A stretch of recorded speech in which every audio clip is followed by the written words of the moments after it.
Hello students, આજે આપણે એક નવો ટોપિક ભણીએ છીએ અને તે છે કાર્બોક્સિલિક એસિડનો એસિડિક ગુણધર્મ.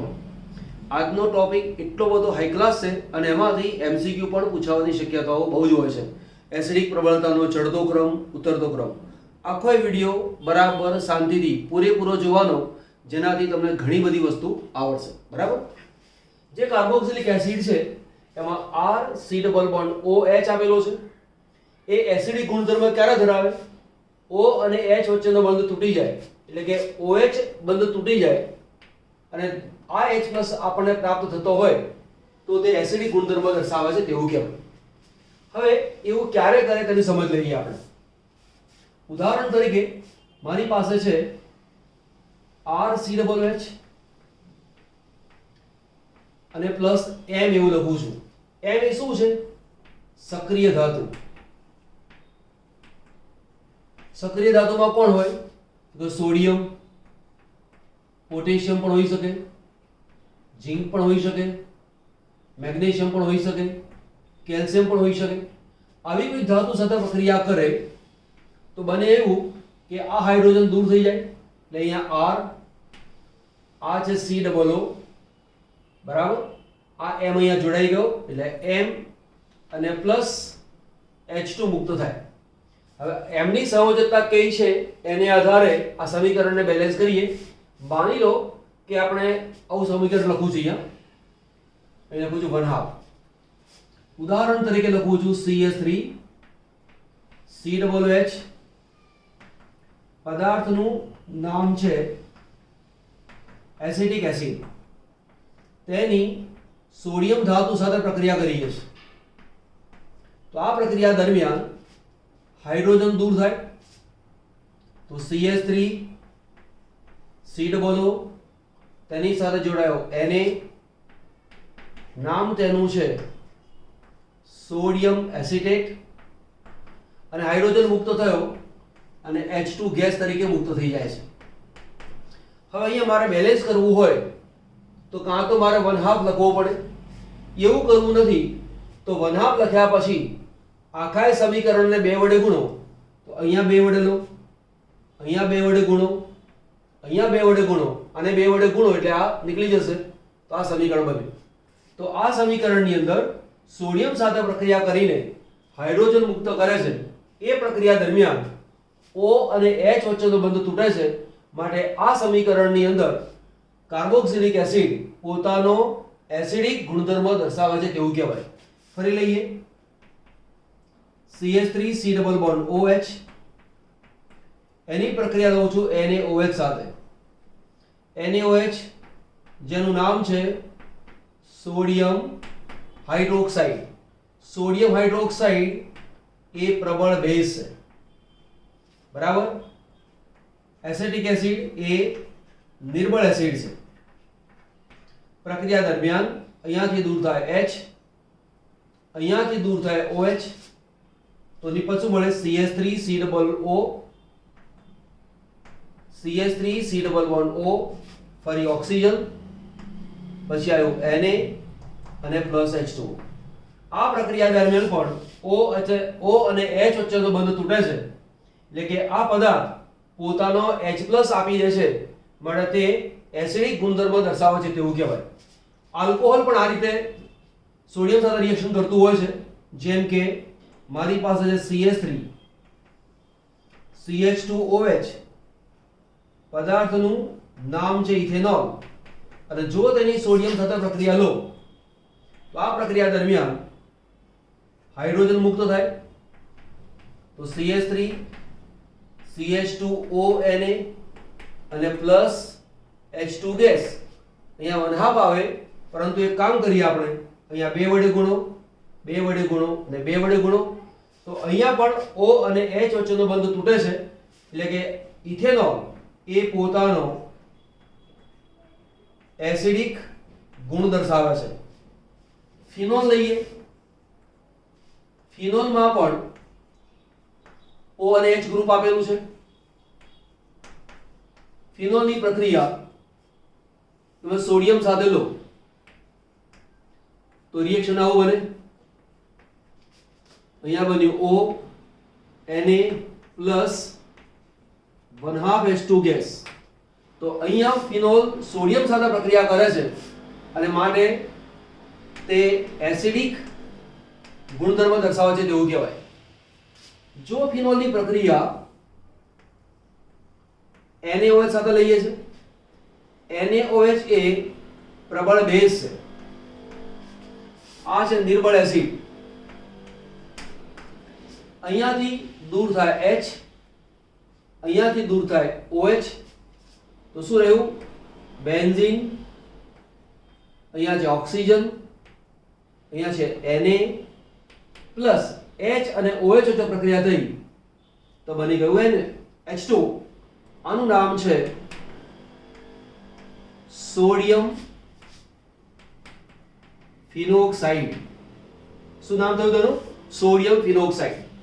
બીજી એક પ્રક્રિયા લઈએ છે અને તે પ્રક્રિયા લખું છું NaHCO3 સાથે, જેનું નામ છે સોડિયમ બાયકાર્બોનેટ. પણ જો સોડિયમ બાયકાર્બોનેટ લઈએ તો અહીંયા પ્રક્રિયા ન થાય, કેમ કે આ નિર્બળ બેઝ છે, આ નિર્બળ એસિડ છે, બેની વચ્ચે પ્રક્રિયા થતી નથી. પરંતુ આની જગ્યાએ હું લઉં છું CH3 COOH અને તેની પ્રક્રિયા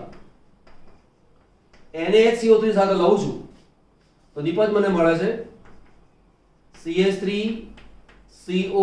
COONA વત્તા CO2 અને વત્તા H2O. તો કે COOH ગ્રુપ આપેલું હશે તો સોડિયમ બાયકાર્બોનેટ સાથે પ્રક્રિયા કરે તો કાર્બન ડાયોક્સાઇડના પરપોટા ઉત્પન્ન થાય છે. તો આપેલા પદાર્થ દાખલા તરીકે કસોટી આવે છે કે લિટમસ કસોટી, ભૂરું લિટમસ એસિડમાં તમે ઉમેરો તો લાલ રંગ આપે.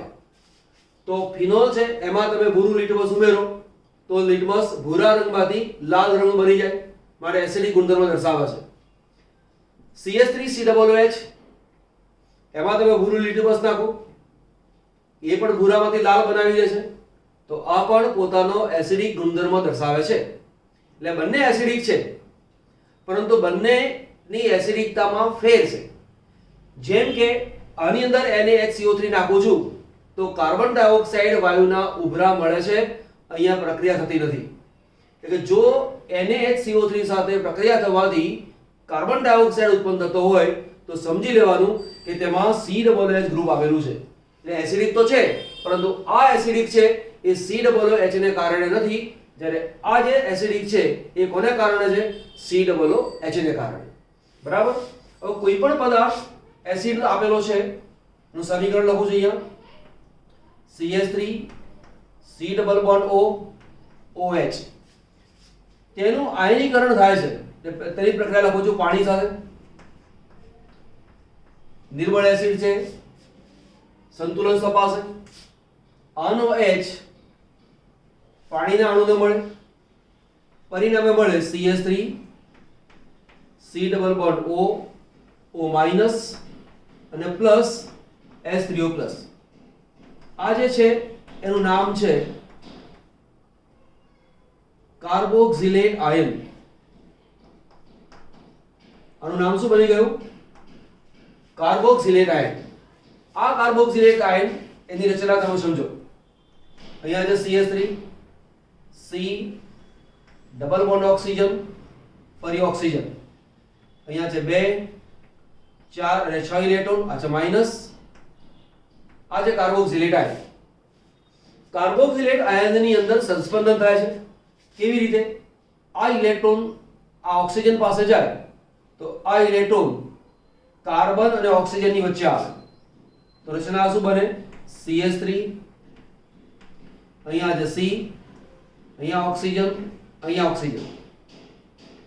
ઇલેક્ટ્રોનની જોડ અહીંયા આવી ગઈ. આ જોડ ડબલ બોન્ડમાં રૂપાંતર પામે, આ રીતે બન્યું. અહીંયા એક ઇલેક્ટ્રોન છે, આ ઇલેક્ટ્રોનની પેર તો છે જ, પરંતુ આ ઇલેક્ટ્રોન અહીંયા ગયો, આ બની ગયું માઈનસ. તો ઓક્સિજન ઉપર અહીંયા પણ માઈનસ આવી શકે, સંસ્પંદન થઈને ઇલેક્ટ્રોન આ જગ્યાએ આવે તો ઋણભાર ત્યાં પણ આવે. ટૂંકમાં તમે લખી શકો છો CH3 C oxygen oxygen double bond અહીં પણ આવે અહીં પણ આવે એવું દર્શાવવા માટે દર્શાવું છું આ રીતે. અને જે ઋણભાર છે અહીંયા પણ હોઈ શકે અહીંયા પણ હોઈ શકે છે અને માટે બેની વચ્ચે મેં ઋણભાર મૂક્યો.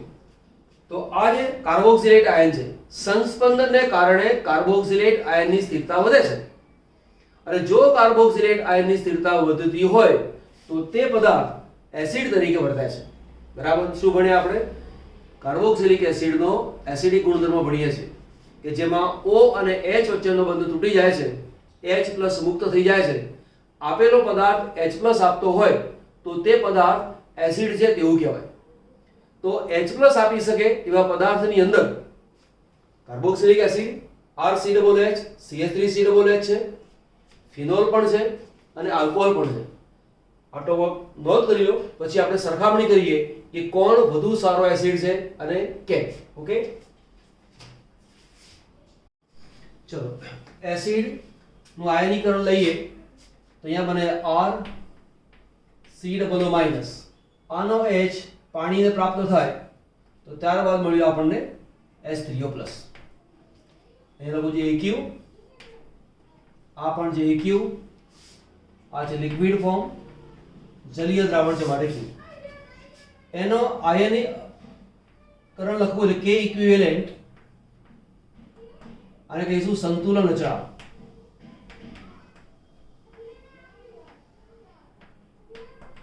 તો અંશની અંદર આ બે આવે એટલે શું મળે? RCOO-, અહીંયા લખું છું H3O+, અહીં લખું છું RCOOH, અહીંયા લખ્યું મેં H2O. આ H2O ની સાંદ્રતાને K ઇક્વિવેલેન્ટ ની સાથે ભેળવી દઈએ તો તે શું બની જાય? Ka બની જાય. અને ત્યારબાદ લખીશું અહીંયા RCOO- ની સાંદ્રતા ગુણ્યા H3O+ ની સાંદ્રતા એટલે કે સક્રિય જથ્થો, અહીંયા છે RCOOH. આ Ka શું બતાવે છે? તો કે Ka બરાબર એસિડનો આયનીકરણ અચળાંક. હવે હંમેશા યાદ રાખો કોઈ પણ એસિડની પ્રબળતા દર્શાવવા માટે Ka નો ઉપયોગ કરવામાં આવે અથવા pKa નો ઉપયોગ કરવામાં આવે. તો જો Ka વધે, જો Ka વધુ હોય અથવા જેમ Ka વધુ હોય તેમ એસિડની પ્રબળતા વધુ. પણ જે રીતે pH બરાબર -H+ લખતા હોઈએ છે તે રીતે pKa બરાબર -log Ka આવું લખાય. તો આને મીનિંગ શું? તો કે જેમ Ka વધે તેમ pKa ઘટે. તો આપણે હવે યાદ રાખીશું કે જે એસિડની Ka ની કિંમત વધારે હોય તેની એસિડિક પ્રબળતા વધારે, અથવા તેના કરતા ઊંધું જે એસિડની pKa ની કિંમત ઓછી હોય તેમ તેની એસિડિકતા વધુ. એટલે આ એક પોઈન્ટ ક્લિયર રાખવાનો કે જેમ Ka વધુ તેમ એસિડિક પ્રબળતા વધુ, અથવા જેમ pKa ઓછું તેમ એસિડિક પ્રબળતા વધુ. તો pKa ને આધારે આપણે એસિડિક પ્રબળતાને દર્શાવીએ છીએ. દાખલા તરીકે મારી પાસે pKa ની વેલ્યુ 1 કરતા નાની હોય તો તેને કહીશું આપણે પ્રબળ એસિડ. પણ જો pKa ની કિંમત 1 થી 5 સુધીની હોય તો તેને કહીશું આપણે મધ્યમ પ્રબળ એસિડ. જો કે એની કિંમત 5 થી 15 હોય તો તેને નિર્બળ એસિડ કહેવાય, અને જો તેની કિંમત 15 થી વધુ હોય તો તેને અતિ નિર્બળ એસિડ તરીકે ઓળખવામાં આવે છે. જુદા જુદા એસિડની કિંમત થોડી લખું છું અહીંયા. ઉદાહરણ તરીકે લખું છું અહીંયા HCl. એની pKa ની જે વેલ્યુ છે એ છે -0.7 -0.7. ત્યારબાદ છે મારી પાસે CF3COOH. એની કિંમત છે 0.23. આ જે પદાર્થ છે તેનું નામ છે ટ્રાઇફ્લોરો એસિટિક એસિડ.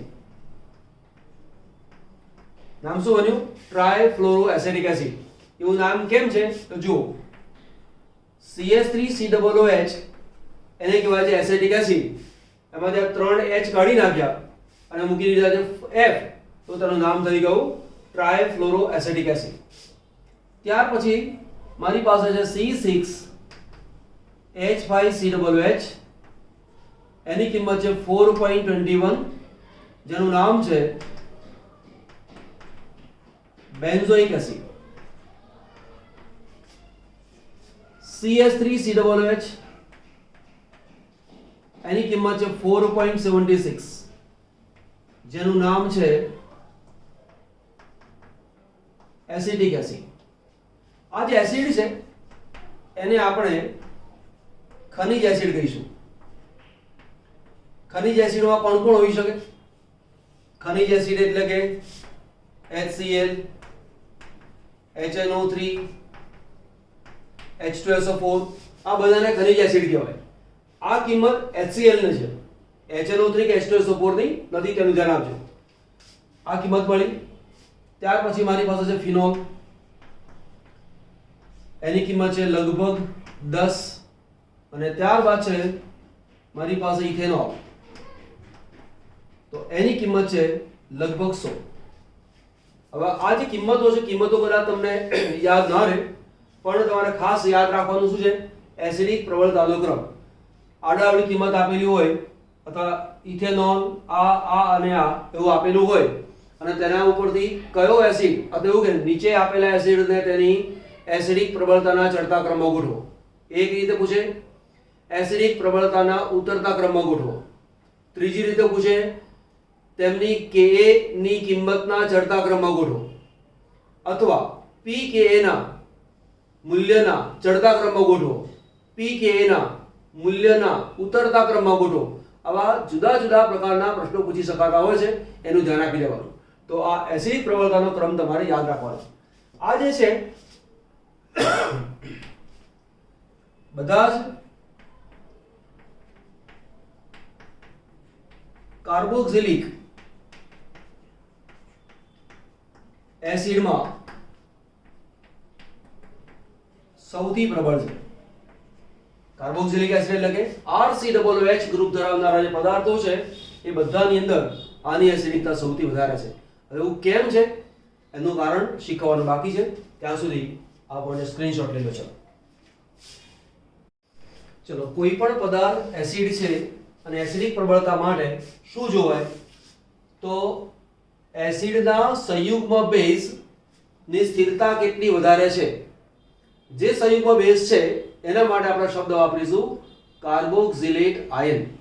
આ જે એસિડ છે આપણી પાસે, એનું આયનીકરણ થાય તો R C double bond O O- છૂટવું પડે. આપણે ચલાવ્યું તો આપણે બરાબર. આ છે કાર્બોક્સિલેટ આયન. એનું સંસ્પંદન લખો તો સંસ્પંદન સૂત્ર કેવી રીતે બને? આ ઇલેક્ટ્રોન અહીંયા આવે તો આ ઇલેક્ટ્રોન અહીંયા આવે તો અહીંયા બનશે R, અહીંયા છે C, ઓક્સિજન ઓક્સિજન. ઇલેક્ટ્રોન યુગ્મ અહીંયા છે. આ યુગ્મ આ બોન્ડ બનાવી દે, બોન્ડનો ઇલેક્ટ્રોન ઓક્સિજન પાસે જાય તો આ રીતે બને. તો આપણી પાસે અહીંયા બે સંસ્પંદન સૂત્રો છે કે જેમાં ઓક્સિજન અહીંયા છે ને અહીંયા છે, તો ઋણભાર જે છે એ એકવાર આ ઓક્સિજન ઉપર આવે અને એકવાર આ ઓક્સિજન ઉપર આવે, એટલે એવું કહેવાય કે કાર્બોક્સિલેટ આયનનો ઋણભાર બે ઓક્સિજન ઉપર વહેંચાયેલો છે. હવે આપણે તેની સરખામણી કરીએ છીએ ફિનોલ સાથે. તો ફિનોલનું આયનીકરણ થાય, આ જે ફિનોલ O અને H, એનું આયનીકરણ થાય તો બને આ રીતે, ઓક્સિજન માઇનસ અને H પ્લસ છૂટું પડે. આ જે છે એનું નામ છે ફિનોક્સાઇડ આયન, એનું નામ છે ફિનોક્સાઇડ આયન. હવે આનું સંસ્પંદન સૂત્ર દોરીએ તો આવું બને,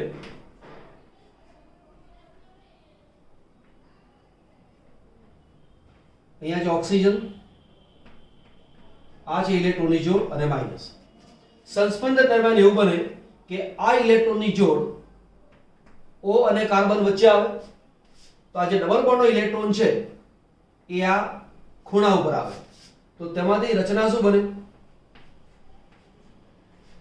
આ ભાગ એમનેમ રહ્યો, આ ભાગ એમનેમ રહ્યો, આ ડબલ બોન્ડનો ઇલેક્ટ્રોન અહીંયા આવ્યો એટલે આ બની ગયું માઇનસ. આ જે ઓક્સિજન બે હતા, એક જોડ અહીંયા આવી ગઈ, ડબલ બોન્ડ બની ગયો, એટલે આ જે માઇનસનો વીજભાર હતો એ અહીંયા આવી ગયો. ફરી સંસ્પંદન આગળ ચાલે તો આ જે ઋણભાર છે આ બે કાર્બનની વચ્ચે આવે અને ડબલ બોન્ડનો ઇલેક્ટ્રોન આ ખૂણા પર જાય, તો તેની સંસ્પંદન આગળ વધે તો આવું બને. પેલા આ લખી નાખો, પછી આ ભાગ એમનેમ લખી રાખો. આ ડબલ બોન્ડનો ઇલેક્ટ્રોન અહીંયા ખૂણા પર આવ્યો એટલે આ બની ગયો માઇનસ. આ માઇનસનો ઇલેક્ટ્રોન બે કાર્બનની વચ્ચે આવ્યો એટલે બની ગયો ડબલ બોન્ડ. ફરી સંસ્પંદન આગળ ચાલે, આ ઇલેક્ટ્રોન આ બે કાર્બનની વચ્ચે આવે, તો આ ઇલેક્ટ્રોન કોની પર આવે? ખૂણા ઉપર આવે, તો તેની જે રચના મળે એ આવી મળે.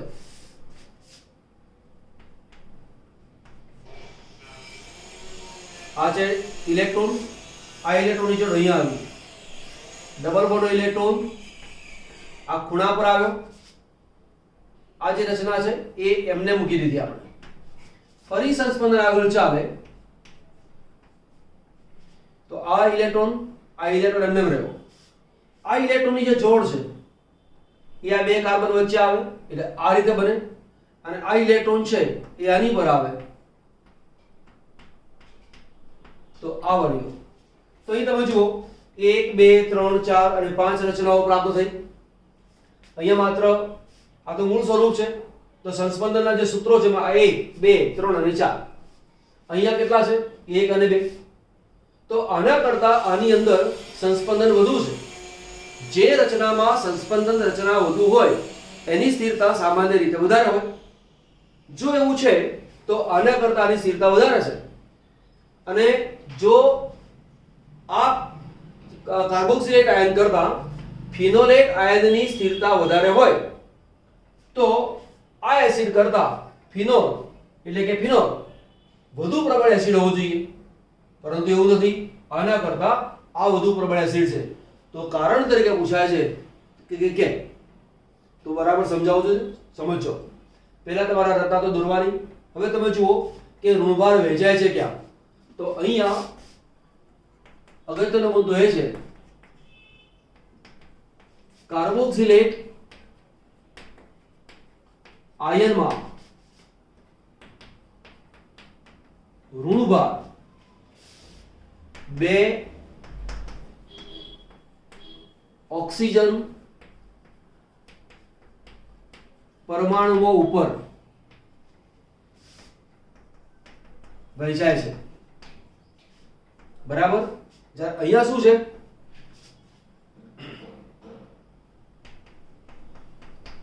ઋણભાર એક વાર ક્યાં છે? ઓક્સિજન ઉપર, પછી ક્યાં આવ્યો? કાર્બન ઉપર, ફરી પાછો કાર્બન ઉપર. તો અહીંયા જો આ કાર્બન છે, અહીંયા પણ આ કાર્બન જ છે, અહીંયા પણ કાર્બન જ છે. તો અહીંયા જે ઋણભાર છે એ કાર્બન તથા ઓક્સિજન પર વહેંચાય છે. તો તેનાથી શું ફેર પડ્યો? ઘણો મોટો ફેર પડ્યો. ઓક્સિજનની વિદ્યુત ઋણતા વધારે છે. એને ઇલેક્ટ્રોનને પોતાની તરફ આકર્ષણની કુદરતી વૃત્તિ છે. એટલે તેની પાસે ઇલેક્ટ્રોન આવશે તો તેને ગમશે. પરંતુ અહીંયા જે કાર્બન છે એની વિદ્યુત ઋણતા ઓછી છે. પરિણામે તેની પાસે ઇલેક્ટ્રોન જો જશે તો તે ઇલેક્ટ્રોનને પોતાની પાસે રાખવા માટે તૈયાર નથી. એ શું કરે? જેવો ઇલેક્ટ્રોન તેની પાસે આવ્યો એને ધકેલીને આગળ ખસેડ્યો. ફરી કાર્બન પાસે ઇલેક્ટ્રોન આવ્યો એટલે ફરી એને ધક્કો માર્યો. ફરી કાર્બન પાસે ઇલેક્ટ્રોન આવ્યો, ફરી ધક્કો માર્યો. એમ રિંગની અંદરથી ઇલેક્ટ્રોનને બહાર ધકેલવા માટે પ્રયત્ન કરે છે. પોતાની પાસે રાખવા માટે પ્રયત્ન કરતો નથી. માટે ઋણભારની વહેંચણી જે સરસ રીતે થવી જોઈએ એવી થતી નથી. અને એટલા માટે આની સરખામણીમાં આની સ્થિરતા ઓછી છે. એટલે અગત્યનો પોઈન્ટ મૂકવો જોઈએ. ઋણભાર કાર્બન અને ઓક્સિજન પર વહેંચાય છે. કાર્બનની વિદ્યુત ઋણતા ઓછી છે. તે ઇલેક્ટ્રોનને પોતાની પાસે ઓછો આકર્ષે છે. બરાબર? માટે ફિનોલેટ આયનની સ્થિરતા ઓછી છે. અહીંયા શું છે? બંને ઓક્સિજન પ્રબળ વિદ્યુત ઋણ છે. માટે ઋણભાર વધુ સ્થાયી બને છે. માટે કાર્બોક્સિલેટ આયનની સ્થિરતા વધુ છે. બરાબર? અને એટલા જ માટે ફિનોલ કરતા કાર્બોક્સિલિક એસિડ વધુ પ્રબળ એસિડ છે. બરાબર? તો આ ટોપિકને એકવાર સ્ક્રીનશોટ લઈ લો અને લખી લો. ચલો એસિડિક પ્રબળતાનો આધાર કઈ બાબત ઉપર છે તે. આ વધુ પ્રબળ એસિડ, આ ઓછો પ્રબળ એસિડ, પેલો એના કરતા વધુ પ્રબળ એસિડ, એ પરિબળ નક્કી કરે છે કોણ? તો આ જે કાર્બોક્સિલેટ આયન છે એની સાથે કોણ જોડાયેલું છે તેની ઉપર છે. અહીંયા મેં લખ્યું છે EWG એટલે કે ઇલેક્ટ્રોન વિથડ્રોઈંગ ગ્રુપ. ઇલેક્ટ્રોન વિથડ્રોઈંગ ગ્રુપ એટલે કે ઇલેક્ટ્રોનને પોતાની તરફ ખેંચનારો સમૂહ. એવું હોય તો શું કરે? આવા સમૂહને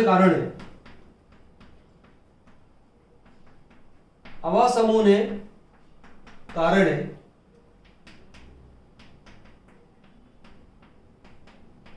કાર્બોક્સિલેટ આયનની સ્થિરતા વધે. તેથી એસિડિક પ્રબળતા વધે. બરાબર? તો ઇલેક્ટ્રોન સૌથી વધુ કોણ આકર્ષે? તો ધ્યાન આપજો. અહીંયા CF3 એના કરતા ઓછું આકર્ષનારો હોય તો NO2, એના કરતા ઓછું આકર્ષતો હોય તો Cn, ત્યાર પછી છે F, પછી Cn, પછી Br, પછી I અને ત્યાર પછી pH. pH એટલે શું? ફિનાઇલ ગ્રીન. એટલે આ જોઈન્ટ થયેલો હોય તો ઇલેક્ટ્રોનને બહુ જ ખેંચે તો તેની એસિડિક પ્રબળતા વધારે. એટલે એવું કહેવાય આના કરતા આ એસિડિક પ્રબળતા વધારી આપે, એના કરતા આ એસિડિક પ્રબળતા વધુ કરી આપે, એના કરતા આ એસિડિક પ્રબળતા વધી આપે. તો અહીં લખું છું કે આ જે ક્રમ છે એ ઇલેક્ટ્રોન આકર્ષવાનો ક્રમ છે. પણ મારે અહીં લખવું હોય કે એસિડિક પ્રબળતા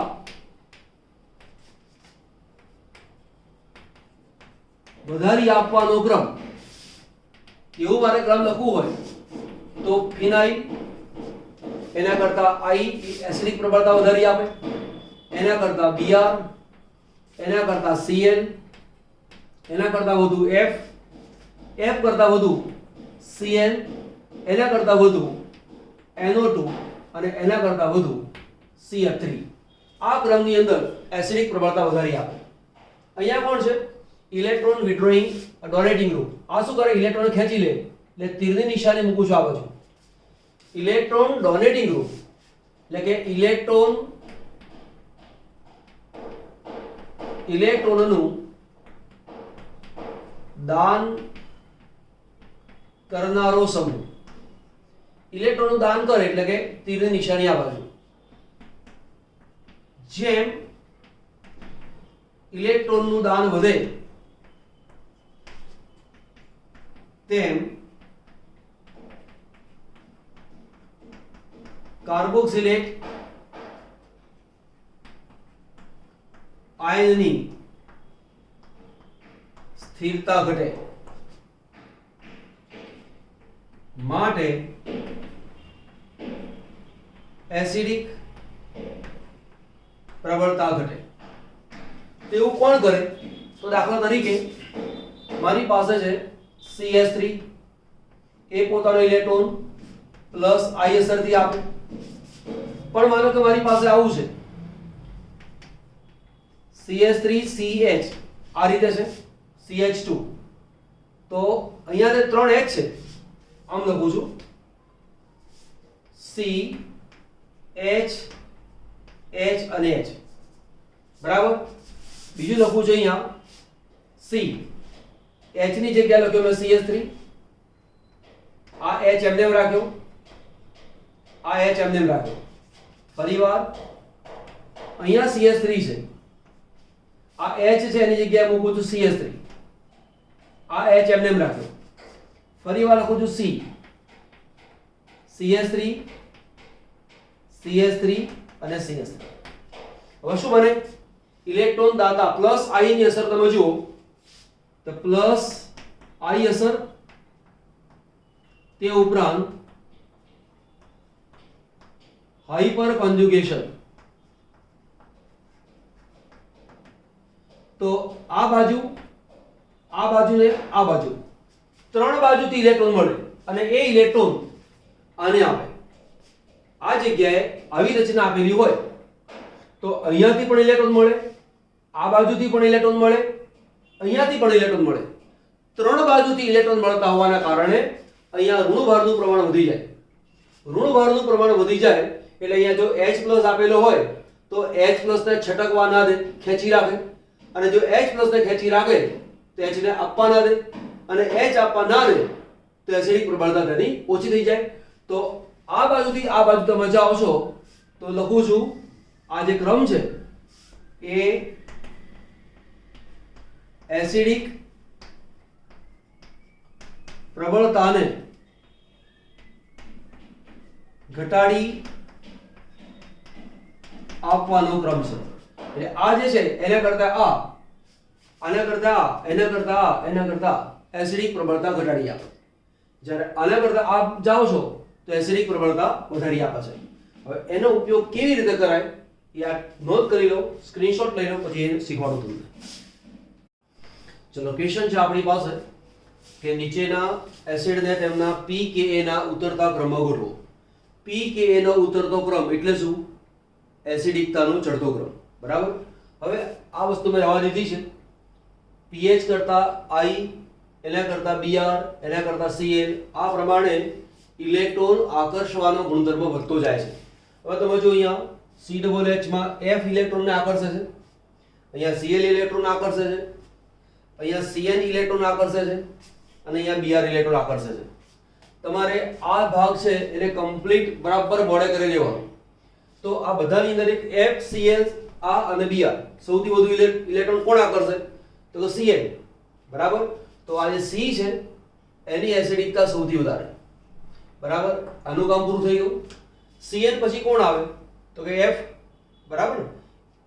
Cn પછી F વધારે ઇલેક્ટ્રોન થયા છે એટલે આના કરતા ઓછી એસિડિક કોની? A આવે.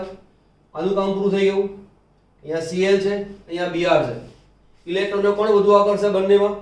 તો Cl વધુ આકર્ષે. એટલે અહીંયા આવશે બી અને છેલ્લે કોણ આવશે ડી. કોઈક વાર હવે 4 ઓપ્શન આપેલા હોય છે, 4 ઓપ્શનમાંથી એક સિલેક્શન કરવાનું હોય છે. કોઈ આ માનો કે CN જે છે એ એની એસિડિકતા સૌથી વધારે હોય એવા બે જ ઓપ્શન હશે. ઉદાહરણ તમને આપું છું શું કહેવા માંગુ છે. દાખલા તરીકે કોઈ ક્રમ આપેલો છે, આ C આપેલો છે, પછી અહીંયા લખો છે B, અહીંયા લખો છે A અને અહીંયા લખો છે D. તો આવા બે ક્રમ આપેલા હશે. પછી માની લો કે અહીંયા આપેલો છે, અહીંયા A છે, અહીંયા B છે, અહીંયા C છે અને અહીંયા D છે. ફરી ઓપ્શન આપેલું છે, અહીંયા છે B, અહીંયા છે C, અહીંયા A અને અહીંયા છે D. આ 4 ઓપ્શનમાંથી એક સિલેક્શન કરવાનું છે. થોડી બુદ્ધિ શું વાપરવાની છે? આપણને એવી ખબર છે કે CN એ સૌથી વધુ ઇલેક્ટ્રોન આકર્ષે છે, માટે આ સૌથી વધુ એસિડિક છે, એટલે કે C સૌથી વધુ એસિડિક છે. બરાબર? તો C સૌથી વધુ એસિડિક છે. આ PK નો ઉતરતો ક્રમ એટલે કે એસિડિકતાનો ચડતો ક્રમ. તો C સૌથી વધારે હોય એવું એક આ છે અને બીજું આ છે. તો આ અને આ તો ઓટોમેટિક તમારા ઓપ્શનમાંથી નીકળી જાય છે. તો જ્યારે કદાચ ના આવડતું હોય ટીક માર્ક કરવાની આવે તો વધુ સાચું શું છે એ તમારે જોઈ લેવાનું. તો 50-50 થઈ ગયું. 50% આ શક્યતા છે, 50% આ શક્યતા છે. તો એ તો તમારા મનમાંથી નીકળી ગયું. હવે આ અને આની સરખામણી કરવા જાઓ, કદાચ ગપ્પુ મારવું હોય તો પણ આ બેમાંથી ગપ્પુ મરાય, આમાં ગપ્પુ ના મરાય. બરાબર? તો એસિડિકતાનો જે સાચો ક્રમ છે એ તમને સમજાયો. ચલો અહીંયા તમે જુઓ, આ આપેલા છે એને એસિડિકતાના ચડતા ક્રમો ગોઠવો. તો સૌથી પહેલા તો જે B છે CF3, ઓકે. તો CF3 છે એ સૌથી વધુ ઇલેક્ટ્રોન આકર્ષે. CF3 ની ઇલેક્ટ્રોન આકર્ષવાની પ્રબળતા સૌથી વધારે છે. તો આ છે ને ઇલેક્ટ્રોન આકર્ષવાનો ક્રમ છે. CF3 ઇલેક્ટ્રોનને સૌથી વધુ આકર્ષે. આ સૌથી વધુ ઇલેક્ટ્રોન આકર્ષે બટ આની એસિડિકતા સૌથી વધારે, એટલે કે આ જે B છે એની એસિડિકતા સૌથી વધારે આવે. ચલો આ પૂરું થઈ ગયું. પછી કોણ છે? એક છે NO2, એક C6H5 અને CH3. તો પછી NO2 આવે તો એ કોણ આવશે? A. ત્યાર પછી છે C6H5 અને CH3. હવે અહીંયા તો ક્યાંય CH3 આપેલો છે નહીં, પણ C6H5 આપેલો છે. તો C6H5 અહીંયા આવે. પણ મહત્વની વસ્તુ શું છે એ તમે સમજો. CH3 જે છે COOH આની પ્લસ I અસર છે તથા હાઇપર કોન્જ્યુગેશન છે. પ્લસ I ના કારણે પોતાના ઇલેક્ટ્રોનને દાન કરે. પોતાના ઇલેક્ટ્રોન આપે એટલે O અને H ની વચ્ચે ઇલેક્ટ્રોન ઘનતા વધી જાય. ઇલેક્ટ્રોન ઘનતા વધે એટલે આ ઓક્સિજન આ H ને આપવા માટે તૈયાર થાય નહીં, અને માટે આની એસિડિકતા સૌથી ઓછી છે. એટલે કે જો COOH ના સાથે ઇલેક્ટ્રોન દાન કરનારું જો ગ્રુપ જોડાયેલું હોય તો તેની એસિડિકતા સૌથી ઓછી આવે. તો આ જે D છે એ તો સૌથી ઓછો રહેવાનો છે. તો આ A છે, આ B છે, અહીંયા કોણ આવશે? C અને D. બરાબર? ચલો નોંધ કરી લો. ચલો બીજો એક ક્વેશ્ચન છે, તેને પણ એસિડિક પ્રબળતાના ચડતા ક્રમમાં ગોઠવવો છે. બરાબર? હવે આ જે આપેલું છે એને સમજો આ રીતે. C એની સાથે COOH છે. આ કાર્બન સાથે 3 વાર CH3 છે. CH3 એક વાર, 2 વાર અને 3 વાર. અહીંયા તમે જુઓ CH3 છે, COOH. બરાબર? એટલે લખતો ચાલશે. અહીંયા જે CH છે COOH એની સાથે એક H છે, આ H. પછી આ જે CH3, અહીંયા જે CH3, અહીંયા તમે જુઓ તો CH3 CHH અને COOH આ ચાર વસ્તુ મને આપેલી છે. હવે આ સમૂહ શું કરે? CH3 અને CH3 ઇલેક્ટ્રોન દાન કરવાનો તેનો નેચર છે. બરાબર? એટલે અહીંયાથી પણ ઇલેક્ટ્રોન આપે, આ બાજુથી પણ આ બાજુ આવે, અહીંયાથી આવે. એટલે પ્લસ I અસર પણ હોય અને હાઇપર કોન્જ્યુગેશન અસર પણ હોય. આ ત્રણ જગ્યા છે. અહીંયા કેટલી અસર છે? એક અસર આ, બીજી અસર આ, બે અસર. અહીંયા તમે જુઓ આવી લખી લો. અહીંયા CH3 COOH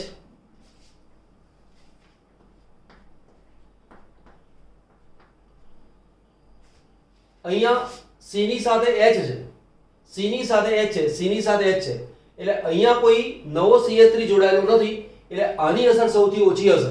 પણ તમે જુઓ આ CH3 પોતાનું ઇલેક્ટ્રોન દાન કરે છે, તો આ ચારેયની અંદર ઇલેક્ટ્રોનનું દાન કરનારો હોય એવું સૌથી વધુ ક્યાં છે? તો આ જગ્યાએ 3 CH3 આ કાર્બનને પોતાના ઇલેક્ટ્રોન આપે, એટલે પોતાના ઇલેક્ટ્રોનને આગળ ધકેલે એટલે O અને H ની વચ્ચે ઇલેક્ટ્રોન ઘનતા વધે. ઇલેક્ટ્રોન ઘનતા વધે માટે આ H+ મુક્ત થવા માટે તૈયાર થાય નહીં, માટે આની એસિડિકતા સૌથી ઓછી હોય. તો આ 1 છે, એની એસિડિકતા સૌથી ઓછી. બરાબર. પછી એના કરતા થોડી વધારે કોની થાય? 3 ની થાય. અહીંયા 1 CH3 છે એટલે અહીંયા આવશે 4 નંબર, અને સૌથી વધુ એસિડિક કોણ હશે? 2 નંબર.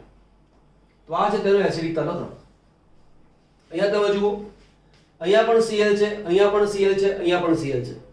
હવે સવાલ એ છે Cl ની અસર કઈ કહેવાય? ઇલેક્ટ્રોન ખેંચવાની અસર કહેવાય. ઇલેક્ટ્રોન ખેંચવાની અસર, એના માટે આપણો શબ્દ વાપરીશું -I અસર, માઇનસ ઇન્ડક્ટિવ ઇફેક્ટ. બરાબર, અથવા ઋણ પ્રેરક અસર. હવે પ્રેરક અસર છે એ હંમેશા ડિસ્ટન્સ ઉપર આધારિત છે, અંતર ઉપર આધારિત છે. જેમ અંતર ઓછું એમ ઇલેક્ટ્રોન વધુ આકર્ષે. હવે તમે જુઓ, આ COH એની બાજુનો જ કાર્બન છે. અહીંયા COH ના બાજુના કાર્બન પછીનો કાર્બન છે, જ્યારે અહીંયા 1, 2 ને ત્રીજા કાર્બન ઉપર છે. તો ઇલેક્ટ્રોન ખેંચવાનો હોય તો સૌથી વધુ ઇલેક્ટ્રોન કોણ ખેંચે? આ ખેંચશે, કેમ કે એના પડોશના કાર્બન ઉપર જ છે. માટે આની એસિડિકતા સૌથી વધારે આવે, તો એની એસિડિકતા સૌથી વધારે. પછી 3 ની એસિડિકતા તેનાથી સહેજ ઓછી, અને 2 ની એસિડિકતા સૌથી ઓછી. આ લઈ લઈએ. ચલો CH3 એનો સમૂહ કેવો છે? અસર, એની અસર +I અસર કહેવાય. ઇલેક્ટ્રોનને દાન કરવાનો સ્વભાવ અહીંયા દર્શાવે ને. આ CH3 છે એ પોતાનું ઇલેક્ટ્રોન યુગ્મ આપે છે. બરાબર, તો અહીંયા +I અસર છે. અહીંયા CH3 છે, અહીંયા CH3 CH2 છે, એટલે આને આવું દર્શાવી શકાય કે CH3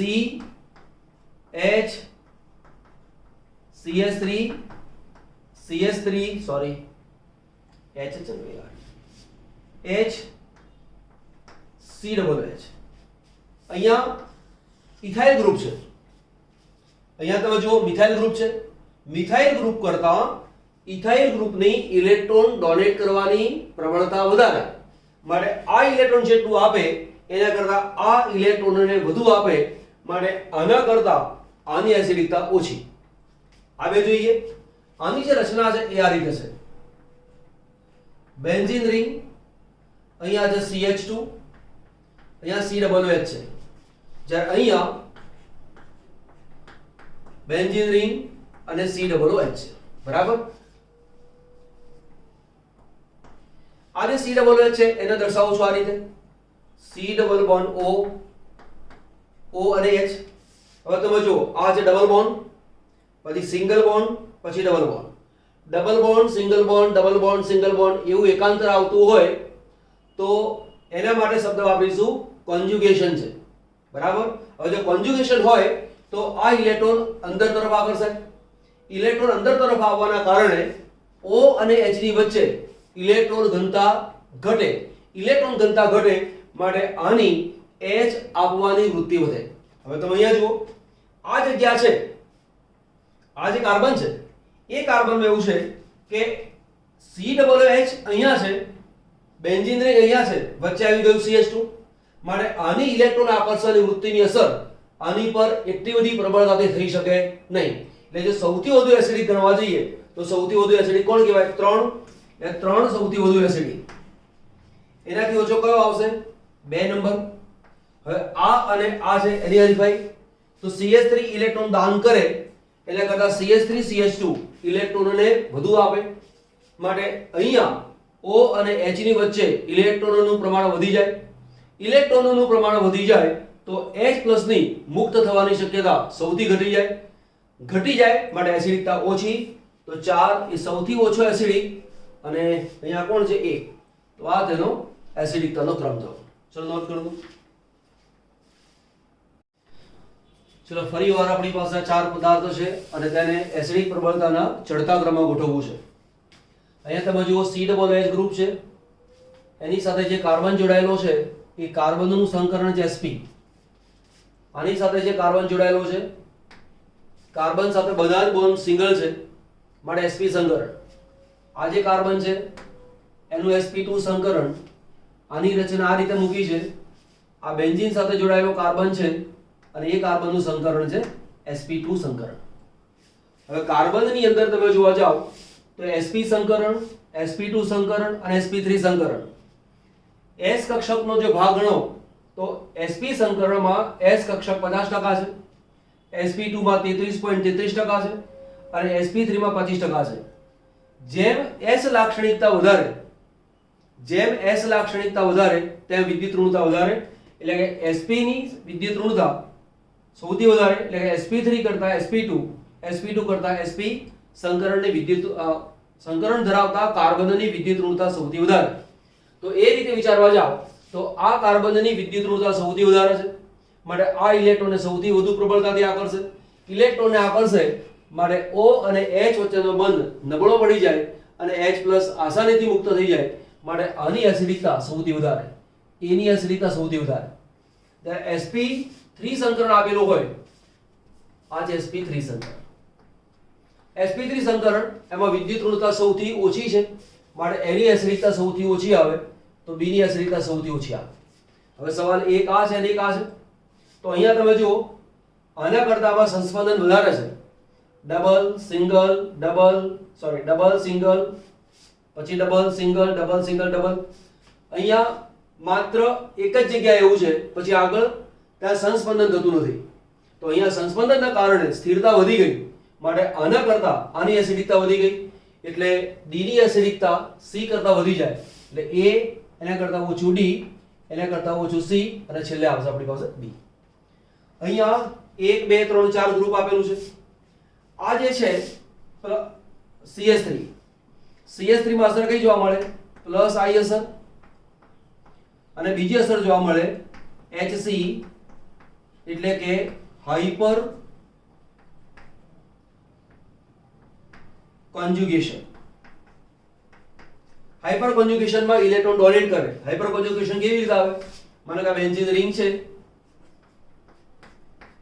ડબલ સિંગલ ડબલ, અહીંયા છે COOH, CH, H અને H.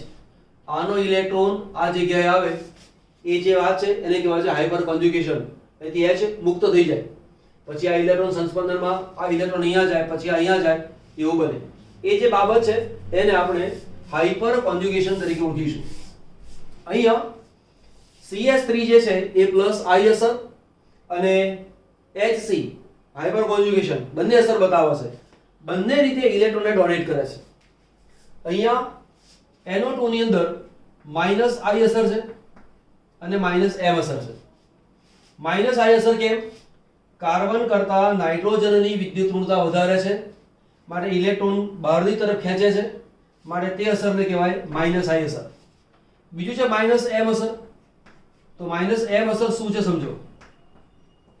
આ છે COOH, અહીંયા છે N ડબલ બોન્ડ ઓક્સિજન, આ છે તેની લોન પેર, આવું છે.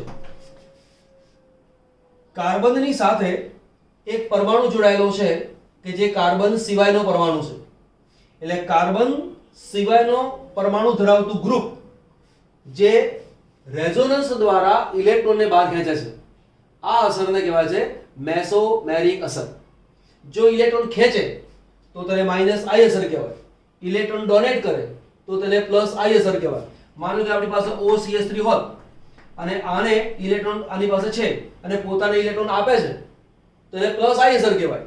અને એવી કોઈ બી રચના હોય કે તેમાં ઇલેક્ટ્રોન આપવાની વૃત્તિ હોય તો પ્લસ M અસર અને ખેંચવાની વૃત્તિ હોય તો માઈનસ M અસર.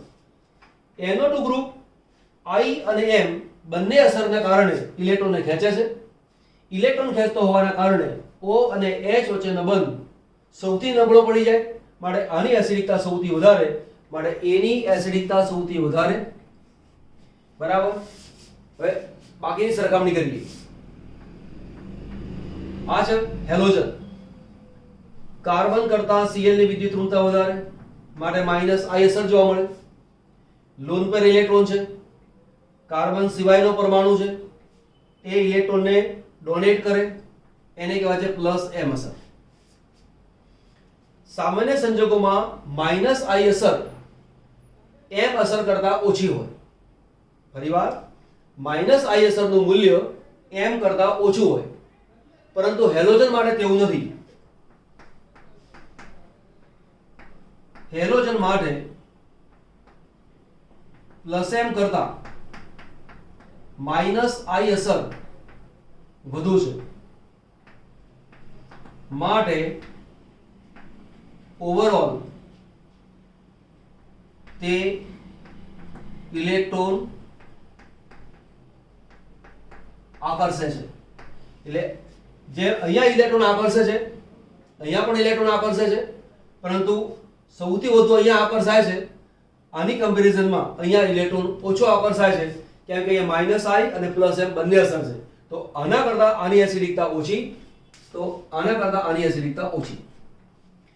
અહીંયા તો કોઈ ઇલેક્ટ્રોન આપનાર કે લેનાર છે નહીં, પણ અહીંયા ઇલેક્ટ્રોન ડોનેટ કરતા છે. એટલે પ્લસ આઈ અસર અને હાઇપર કોન્જ્યુગેશન બંને અસરને કારણે ઇલેક્ટ્રોન દાખલ કરતો હોવાના કારણે O અને H ની વચ્ચે ઇલેક્ટ્રોન ઘનતા વધી જાય છે. માટે H+ નું મુક્ત થવાનું સરળ બનતું નથી. માટે આની એસિડિકતા સૌથી ઓછી છે. એટલે D ની એસિડિકતા સૌથી ઓછી. આ A, B, C અને D. તો આ છે તેનો આ એસિડિકતાનો ક્રમમાં જ આપેલું છે. બરાબર, નોંધ કરું છું.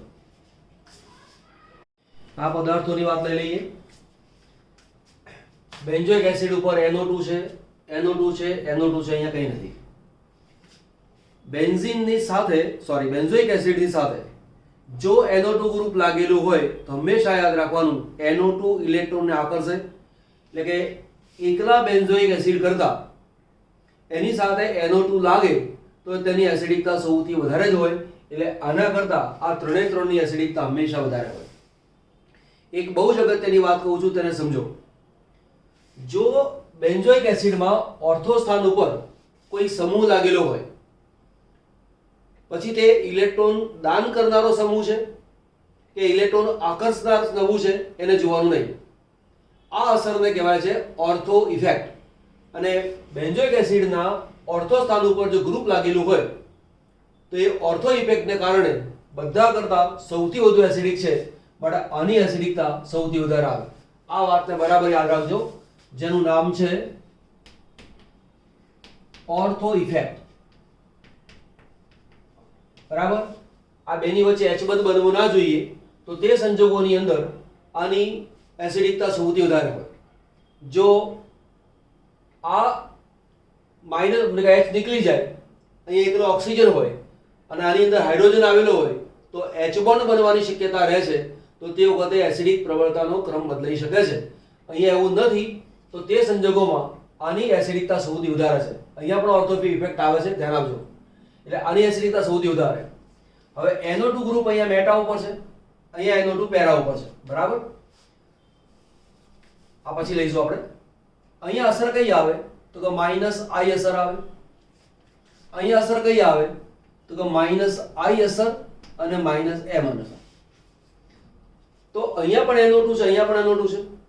અહીંયા બે માઇનસ આઈ અને માઇનસ એમ એવું લખ્યું, તો અહીંયા માત્ર માઇનસ આઈ લખ્યું. તો મેં માઇનસ એમ અહીંયા કેમ ના લખ્યું? તો યાદ રાખો, મેટા સ્થાન ઉપર પ્લસ આઈ અસર માઇનસ આઈ અસર આ બે જ હોઈ શકે. મેટા સ્થાન ઉપર પ્લસ આઈ માઇનસ આઈ અસર આ બે જ અસર હોઈ શકે. આ જગ્યાએ કોઈ પ્લસ એમ અસર ના હોય, કોઈ માઇનસ એમ અસર ના હોય, કોઈ હાઇપર કોન્જ્યુગેશન ના હોય. એટલે અહીંયા ઇલેક્ટ્રોન જે આકર્ષે છે એ માત્ર માઇનસ આઈ અસરને કારણે ઇલેક્ટ્રોન આકર્ષે છે. તો આ તો સૌથી વધુ એસિડિક છે, માટે એની એસિડિકતા સૌથી વધારે. એની એસિડિકતા સૌથી વધારે. ત્યાર પછી સીની એસિડિકતા, કેમ કે માઇનસ આઈ થી પણ ઇલેક્ટ્રોન ખેંચે છે, માઇનસ એમ થી પણ ઇલેક્ટ્રોન ખેંચે છે. અહીંયા માત્ર માઇનસ એમ થી માઇનસ આઈ થી ઇલેક્ટ્રોન ખેંચે છે. તો અહીંયા છે સી, પછી આવશે અહીંયા બી, અને બેન્ઝોઇક એસિડ આ બધાને કરતા સૌથી ઓછો. અહીંયા તમે જુઓ, આ છે ઓર્થો ઇફેક્ટ. આ પદાર્થ છે A, B સી અને ડી. ઓર્થો ઇફેક્ટને કારણે એની એસિડિકતા સૌથી વધારે. પછી બી લઈએ. હવે તમે જુઓ, આ CH3 ઇલેક્ટ્રોન આપે, આ CH3 એ પણ ઇલેક્ટ્રોન આપે. કઈ અસરથી ઇલેક્ટ્રોન આપે? આ જે પ્લસ આઈ અસરથી ઇલેક્ટ્રોન આપે. અહીંયા ઇલેક્ટ્રોન કેવી રીતે આપે? પ્લસ આઈ અસર પણ આવે તથા HC એટલે કે હાઇપર કોન્જ્યુગેશન. હાઇપર કોન્જ્યુગેશન તો બંને રીતે ઇલેક્ટ્રોન આપે છે. જેમ ઇલેક્ટ્રોન દાન કરવાનું વધે તો O અને H ની વચ્ચે ઇલેક્ટ્રોન ઘનતા ઘટે. ઇલેક્ટ્રોન દાન કરવાની વૃત્તિ વધે તો O અને H વચ્ચે ઇલેક્ટ્રોન ઘનતા વધે. ઇલેક્ટ્રોન ઘનતા વધે તો આ H O ની તરફ ખેંચાયેલો રહે, તો તે સંજોગોમાં આ H મુક્ત ના થાય, માટે આની એસિડિકતા સૌથી ઓછી. તો આ ક્રમમાં જ આપેલું છે. આની એસિડિકતા સૌથી વધારે, પછી આ અને પછી આ. અહીંયા તમે જુઓ, OCH3 આ NO2 છે. NO2 ની અસર માઇનસ આઈ અસર પણ હોય અને માઇનસ એમ અસર હોય. ઇલેક્ટ્રોન માત્ર ખેંચે છે. અહીંયા આની પાસે અબંધકારક ઇલેક્ટ્રોન યુગ્મ છે. એમાં પ્લસ આઈ અસર પણ હોય અને પ્લસ એમ અસર પણ હોય. બરાબર? માઇનસ આઈ અસર પણ હોય અને પ્લસ એમ અસર હોય.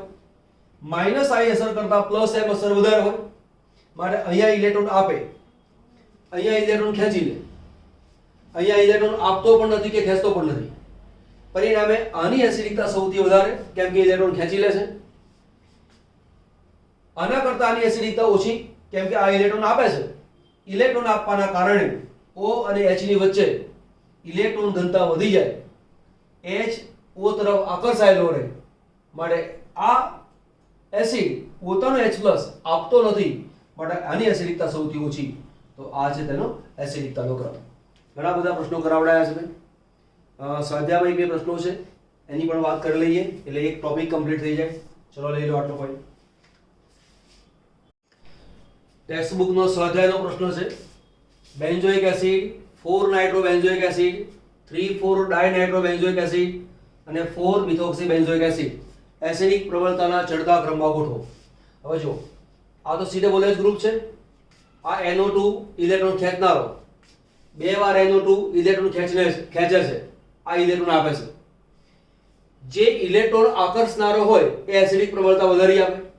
અહીંયા 1 NO2 છે, અહીંયા 2 NO2 છે, એટલે સૌથી વધુ ઇલેક્ટ્રોન ખેંચનારો કોણ? તો કે આ. માટે આની એસિડિકતા સૌથી વધારે, તો C ની એસિડિકતા સૌથી વધારે. ત્યાર પછીની એસિડિકતા B ની આવે. આમાં કોઈ જોડાયું નથી એટલે A આવે.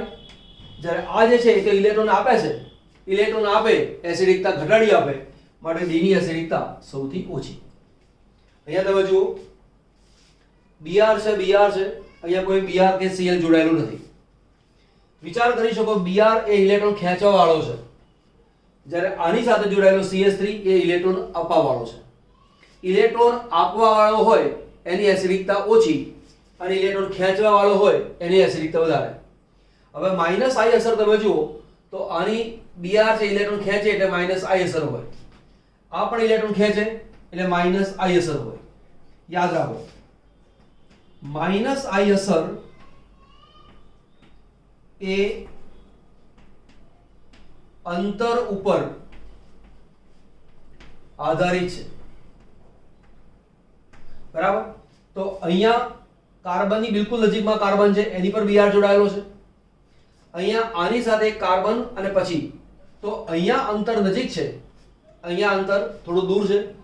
સૌથી વધુ ઇલેક્ટ્રોન ક્યાં ખેંચે? અહીંયા ખેંચે, માટે આ A એની એસિડિકતા સૌથી વધારે, એના કરતા આની એસિડિકતા સૌથી મીન્સ કે આના કરતાથી ઓછી. હવે આ અને આ છે, ઇલેક્ટ્રોન આમથી આપે, આમથી આપે.